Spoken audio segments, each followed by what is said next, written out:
So, explain ko lang pala yung train system dito sa Japan, no? Kasi marami pa sa atin yung mga nalilito kung paano gamitin yung mga train dito. I assume na lahat naman tayo may smartphone na at meron tayong Google Maps, no? Na naka-install. Aminin nyo, karamihan sa atin di na kaya mag-navigate kung wala tong Google Maps na to. Anyway, kunwari nasa Shinsaibashi tayo, no? Kung saan maraming mga hotels at mga Airbnbs. At kunwari gusto nating magpunta sa Universal Studios Japan. E di ba, itatype natin sa search yung Universal Studios sa Google Maps. Ayan, lumabas na siya sa recommended. So, tap natin yan, di ba? Bali lalabas yung mga recommended routes. Piliin nyo lang dyan kung alin yung gusto nyong route. Wala naman mali dyan. Makikita mo na rin dyan yung estimated travel time at kung magkano yung fare. Try natin tong pinakataas. Bali, pinakauna mong titignan dyan is kung anong station ka manggagaling. Since nasa Shinsaibashi tayo, sa Shinsaibashi tayo sinetap ni Google. Next na titignan mo is kung tama ba yung station at line na pinuntahan mo. Based sa route ni Google, dapat nasa Midosuji line ka. Minsan kasi may station na same pangalan pero magkaiba yung line. Sa Japan, may color coding ang bawat line. Tulad nitong Midosuji line, pula siya, di ba? So, pag hanapin mo siya, usually may kasamang kulay red sa mga signboard para madaling maspatan. At normally, yan din yung kulay ng tren. Next na titignan is kung alin tren ang sasakyan. Again, ayon kay Google, sasakyan mo yung train bound for Nakamozu.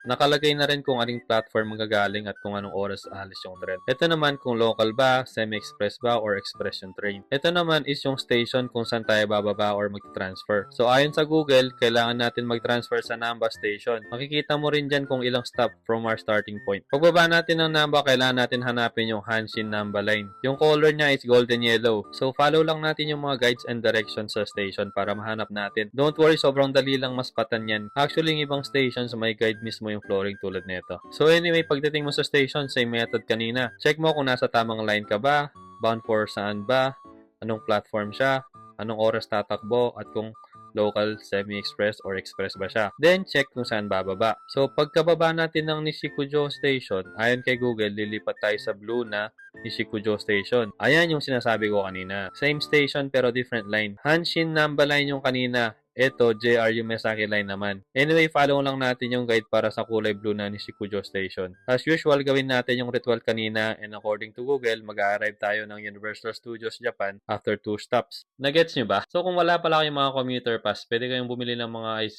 cards tulad nito.